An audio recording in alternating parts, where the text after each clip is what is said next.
La desesperación en Gaza a causa de la escasez de alimentos parece no tener límites. Hoy un nuevo vídeo recorre el mundo entero en el que se ve a civiles tratando de conseguir comida transportada por un camión y las imágenes son francamente estremecedoras. Esto coincide con la publicación de un comunicado que firman 111 organizaciones humanitarias en el que advierten que una hambruna masiva se extiende en la Franja de Gaza y que los propios trabajadores humanitarios en el terreno están sufriendo por la grave carencia de suministros.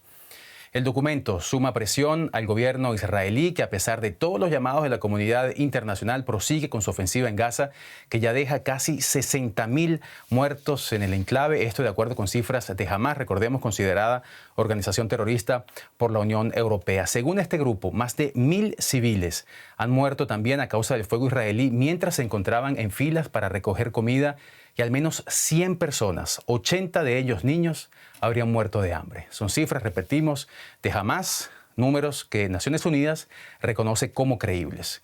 Yo soy Johan Ramírez y este será el tema que discutiremos hoy aquí en Actualidad en Análisis. Y para ello hemos invitado a la periodista Maya Siminovich, que sigue el acontecer de esta guerra desde Tel Aviv, y desde Italia saludo al señor Alessandro Verona. Él es coordinador de la Misión Palestina de Médicos del Mundo, organización que también firmó el comunicado que les mencionaba antes.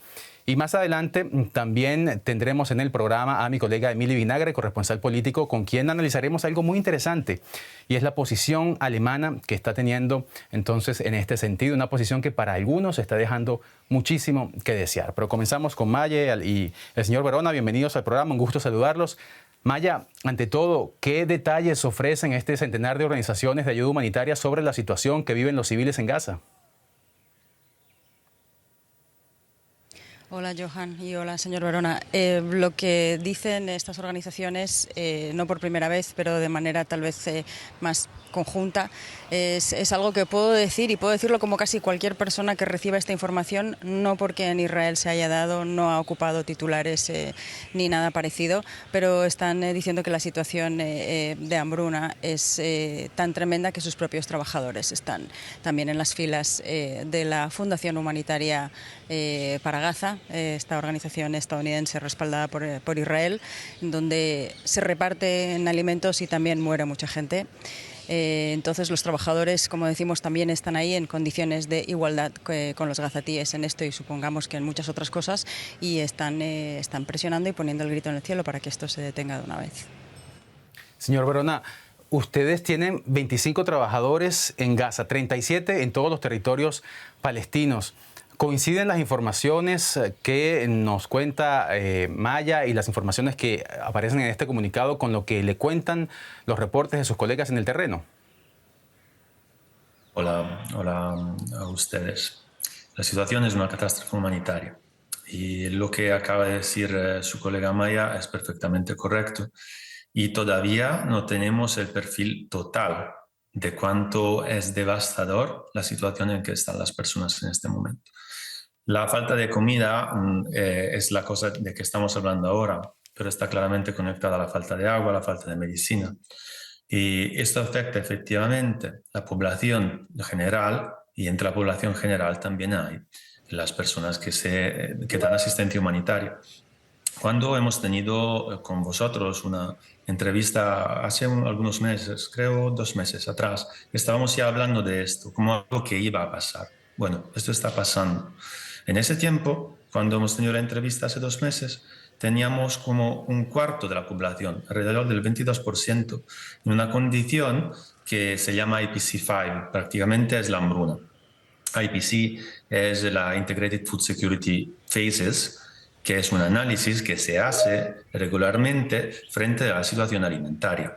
Y esta fase se está terminando de analizar justo ahora, acabo de salir de una reunión sobre eso, y probablemente habrá un nuevo statement de esta IPC Committee que se va a dar la semana que viene. Y lo que se va a decir es que efectivamente estamos en una hambruna clara. IPC5 significa que por lo menos 4 niños al día, cada 10.000 personas, se van a morir. Efectivamente, esto ya está pasando, es lo que usted estaba también escribiendo entre los datos. Y la deterioración en el tiempo es lineal. La curva se está volviendo más vertical. También me gustaría decir que los datos salen de profesionales, salen no de un gobierno, sino de colegas, doctores, enfermeros, enfermeras, que trabajan arriesgando su vida cada día. Entonces, yo veo este dato compartido por profesionales, por colegas, yo soy médico, y es importante subrayarlo, porque no hay ninguna duda sobre la situación que estamos ahora enfrentando. El punto es que estamos acostumbrados a ver hambrunas donde los factores de violencia humana se juntan con pobreza, con calamidades naturales que se entrelazan. Yo estaba en Afganistán, así era, pero aquí la causa es exclusivamente humana y ocurre diariamente antes de los ojos de todo el mundo. Y me interesa mucho lo que dice porque recuerdo aquella conversación que usted mencionaba hace un par de meses y entonces hablábamos del riesgo de hambruna. Pero entonces ya estamos hablando ahora de otra etapa, que es una hambruna y como dice el documento, una hambruna masiva que se extiende en la franja. Maya, tú lo decías hace un momento, no es la primera vez que este tipo de comunicados salen. En esta ocasión sí es más importante, hay 111 organizaciones que lo están firmando, pero desde el inicio de la guerra se ha repetido una y otra vez conforme se agravan las condiciones en la franja. ¿Sirven de algo estos pronunciamientos, Maya, para forzar al gobierno israelí a permitir el ingreso de ayuda humanitaria al enclave? Pues de manera exclusiva diría yo que no, por la experiencia que tenemos, que las organizaciones humanitarias solo ellas digan algo. Lo que pasa es que esto está sucediendo en un clima de cambio, o esto es por lo menos lo que yo estoy detectando. Se siente aquí en Israel. Ayer hubo, por ejemplo, una carta del presidente de la Asociación de Médicos israelí. Él dijo que si es cierto lo que estamos viendo, que pasa en la Franja de Gaza, que esta gente está muriendo de hambre de esta manera y que además están matando a gazatíes que van a recoger suministros, este médico no sospechoso de anarquista, revolucionario o anti-israelí exigía al gobierno israelí y al ejército que dejasen entrar todos los camiones que están ahí parados y que tienen que entrar más, traer más, que no detengan los suministros médicos con otros pretextos de que pueden ser usados por Hamas, porque es algo que es sumamente necesario en la franja. Y era una exigencia de un cuerpo médico israelí.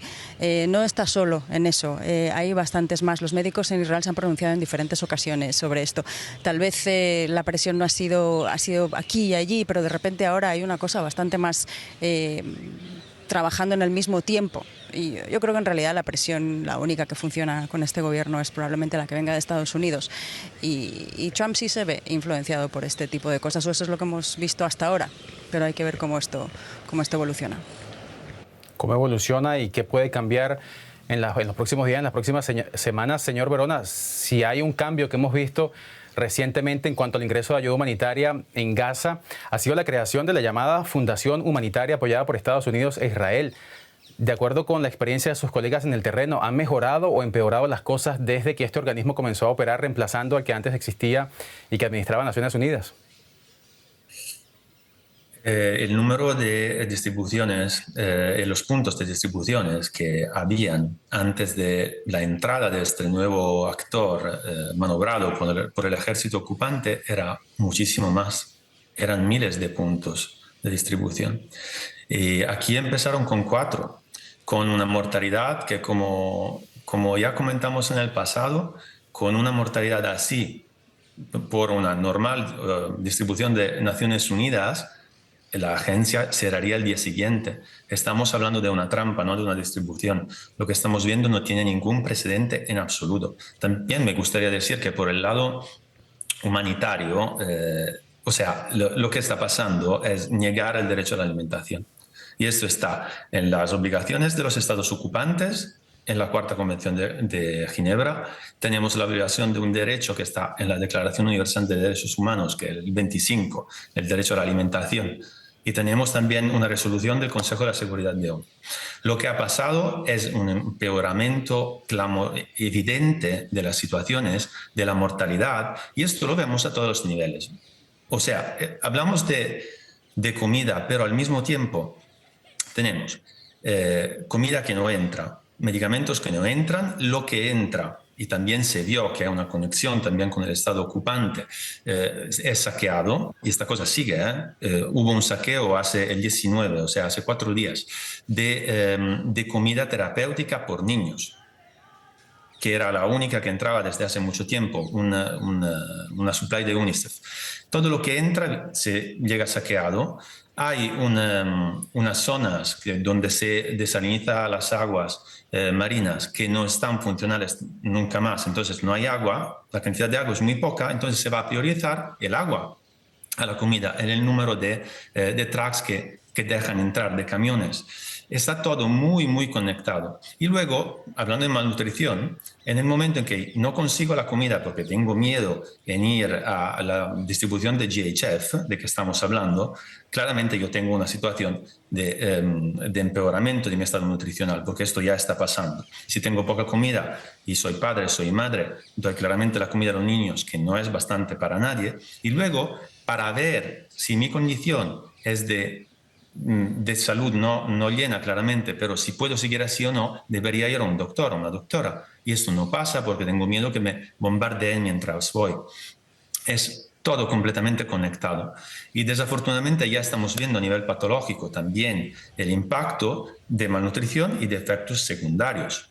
Y lo estamos viendo sobre todo en las personas vulnerables, que son los niños, pero no solo los niños, tenemos también las mujeres embarazadas, las mujeres en lactación y los ancianos. Las personas más débiles son los que primero van a perder la vida, directamente e indirectamente. Y sobre los números indirectos nunca vamos a tener claramente la visión total de la cosa. Porque, como hemos dicho, los operadores humanitarios están afectados igualmente. Entonces, los datos que nosotros tenemos tienen estos bias, desafortunadamente, que es increíblemente dramático. Resalto una frase que usted dijo, señor Verona, que no son centros de distribución de comida, sino que se trata de una trampa. En ese sentido, las autoridades sanitarias de Gaza, como decíamos, controladas por Hamás, afirman que el fuego israelí ha matado a más de 1.000 personas mientras buscaban ayuda en estos centros de la llamada Fundación Humanitaria de Gaza. Sé que Israel responsabiliza a Hamás por estas muertes, acusaciones cruzadas, como ya es costumbre.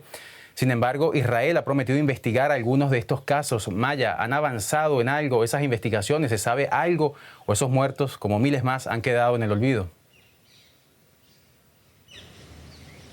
Bueno, Israel no echa la culpa completa jamás, sí, de la situación creada, hasta dónde se ha llegado, y también de crear fricción en esas miles de personas que corren a coger los suministros. Acusan a Hamás de eso, de estar creando fricción en las masas y violencia y caídas y cosas así, que los soldados israelíes a la que responden con tiros. No es súper descabellada esta descripción, porque los israelíes sí dicen que disparan. Dicen que disparan al aire o que disparan a otros lados para disuadir a las masas que se acercan a los soldados cuando ellos se sienten amenazados. Esa es una norma que obedece el ejército israelí.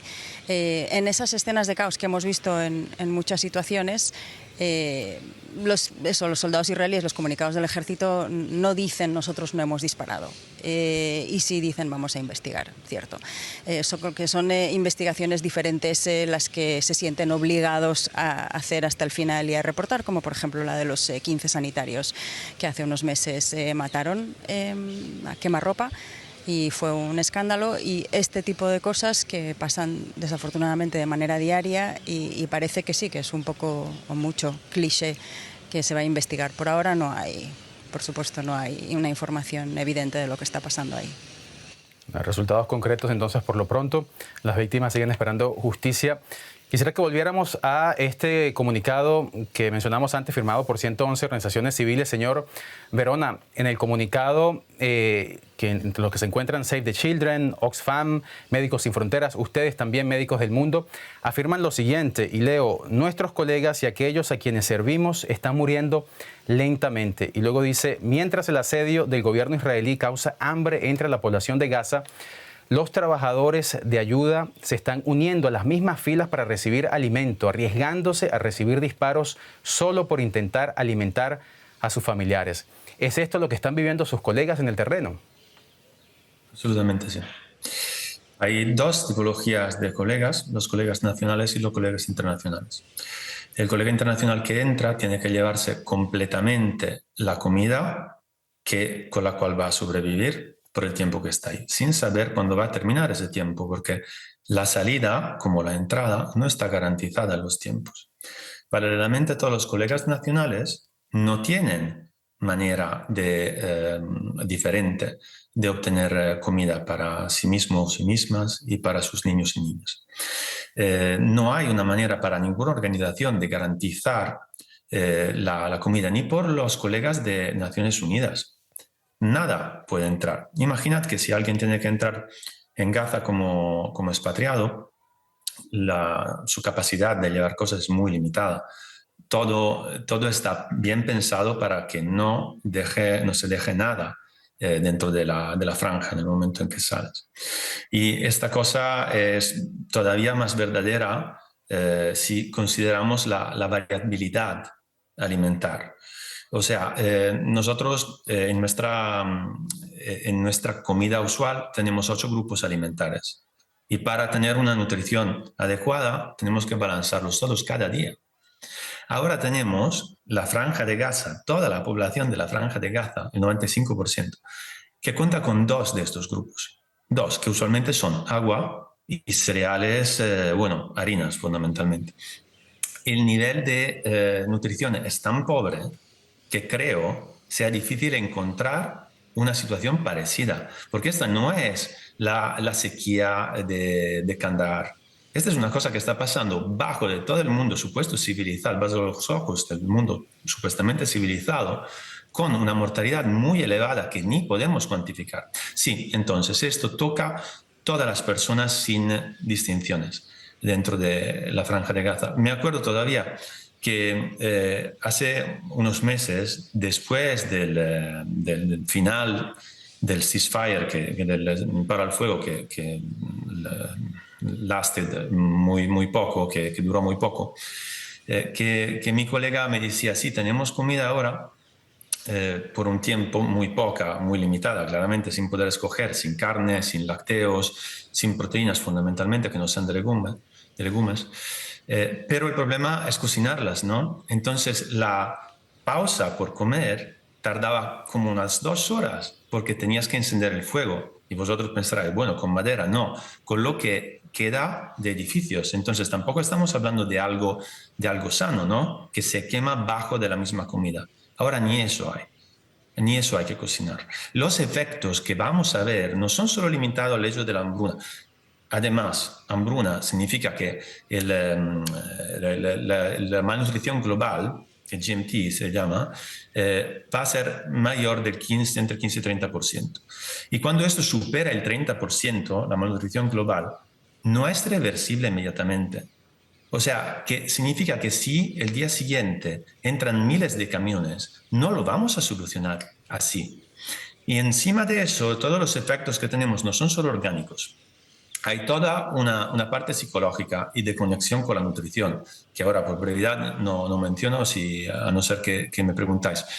Pero tenemos que ver esta cosa de una forma más a largo plazo, y el hecho que si no se interviene ahora, esto va a tener consecuencias todavía más graves de lo que ya hemos visto. Y es el tiempo de decir basta ya. Y para cerrar, como usted preguntaba a su colega sobre si esto sirve para algo, lo que sirve es informar sobre lo que está pasando, porque nadie que sepa lo que está verdaderamente pasando podría aceptarlo nunca. Entonces, hablar es importante. Hasta que también el gobierno de mi país, Italia, que seguramente no es muy hábil en interpretar emergencias humanitarias y sociales, se expresó en estos días. Y esto creo que cuenta mucho. Ya, pues entonces, de acuerdo con lo que nos cuenta, estamos nunca mejor empleada la expresión realmente al borde del precipicio en Gaza. Señor Verona, Maya, no solo este comunicado firmado por más de 100 organizaciones humanitarias nos ocupa en este día, y es que también el secretario general de Naciones Unidas, Antonio Guterres, se ha pronunciado sobre la situación en Gaza y nuevamente tuvo palabras durísimas contra la ofensiva israelí. Le pide que vamos a escuchar lo que dijo y luego seguimos conversando. La intensificación de las operaciones militares israelíes y al emitirse nuevas órdenes de desplazamiento en Deir al-Balá, a la devastación se suma más devastación. Me horroriza que se hayan atacado instalaciones de las Naciones Unidas, entre ellas las de la Oficina de Servicios para Proyectos y de la Organización Mundial de la Salud, incluido el almacén principal. Y esto a pesar de que se había informado a todas las partes de la ubicación de estas instalaciones.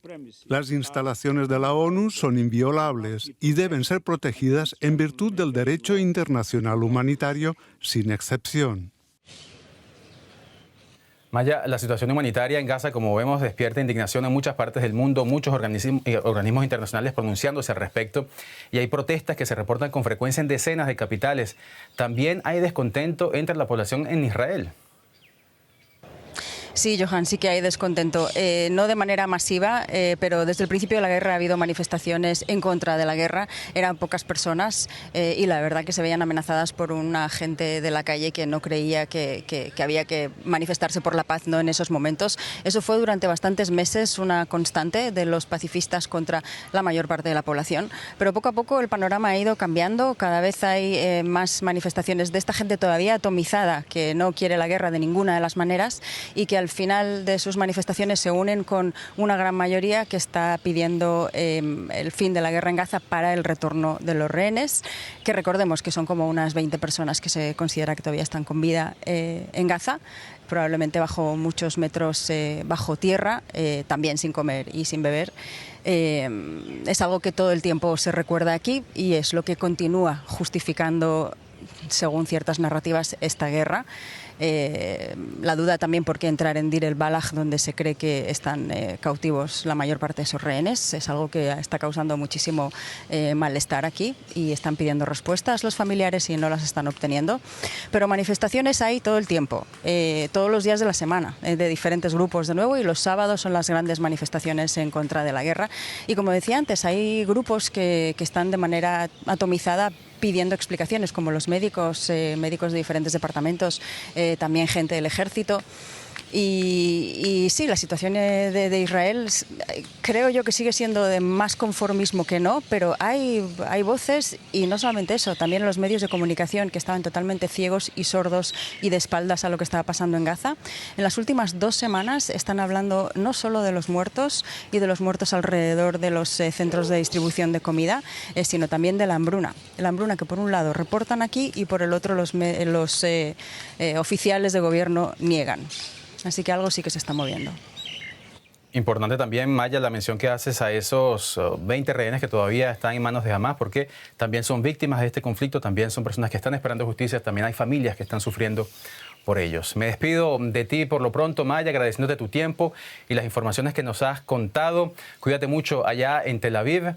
Y te despido porque voy a recibir ahora a mi compañero Emili Vinagre, corresponsal político de Deutsche Welle, quien se nos une a esta conversación desde el estudio parlamentario, porque quisiera abordar también con Emili la dimensión alemana en este asunto. Emili, apenas el lunes fue firmada por casi 30 países una petición en apoyo a un alto al fuego inmediato en Gaza. Sin embargo, y pese a la situación humanitaria que hoy hemos descrito largamente, acá el gobierno alemán se negó a firmar el documento. Es algo que muchos encuentran francamente inexplicable. ¿Por qué no apoyó Alemania esta iniciativa, Emili?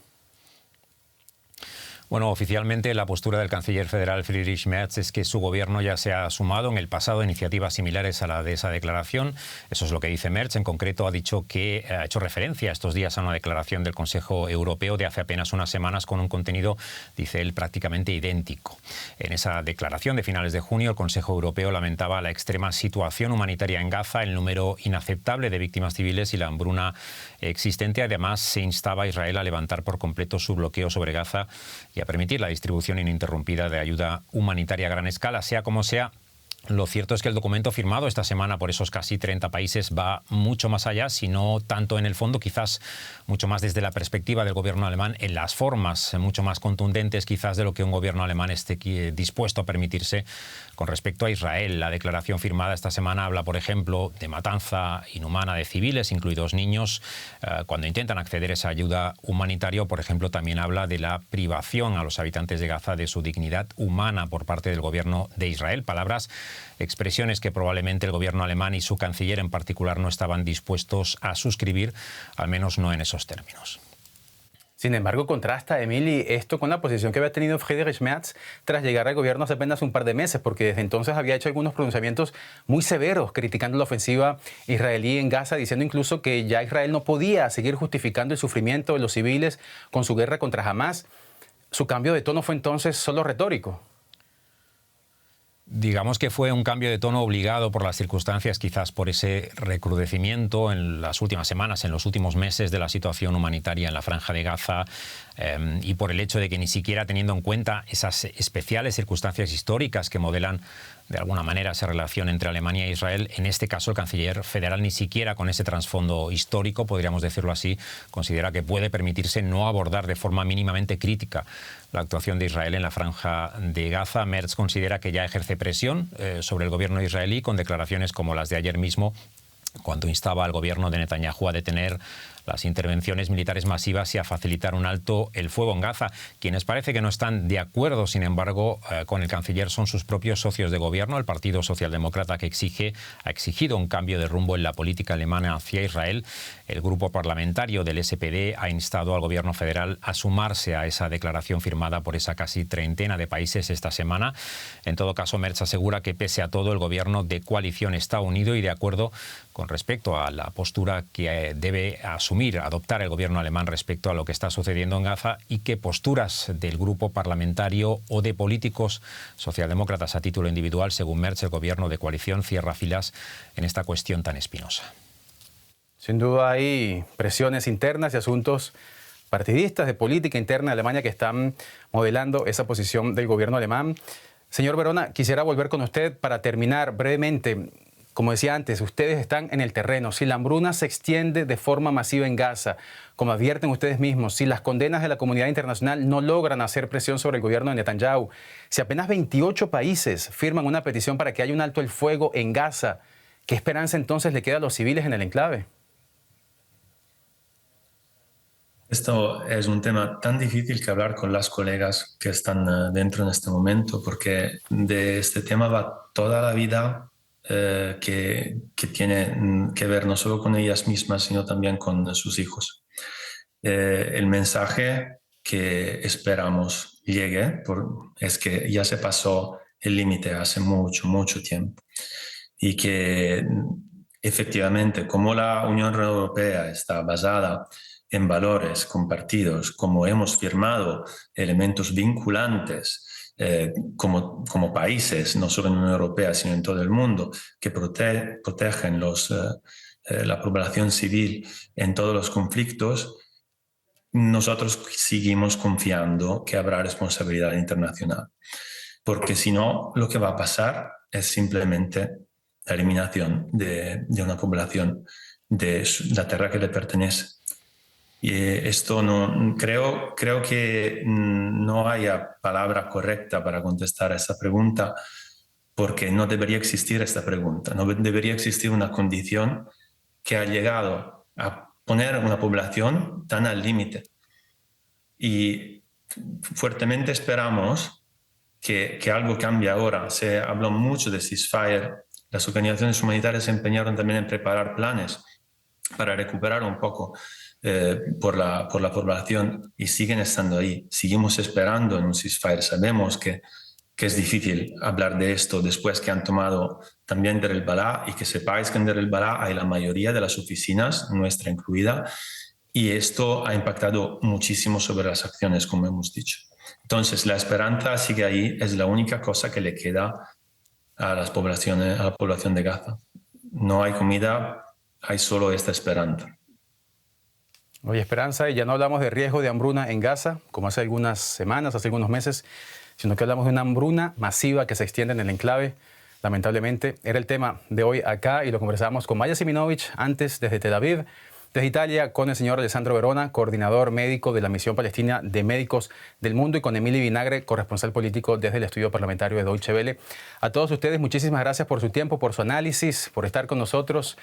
Y a quienes nos han seguido, gracias, como siempre, por su confianza. Yo soy Johan Ramírez y los espero nuevamente mañana aquí para seguir analizando lo que está pasando en el mundo. Hasta la próxima.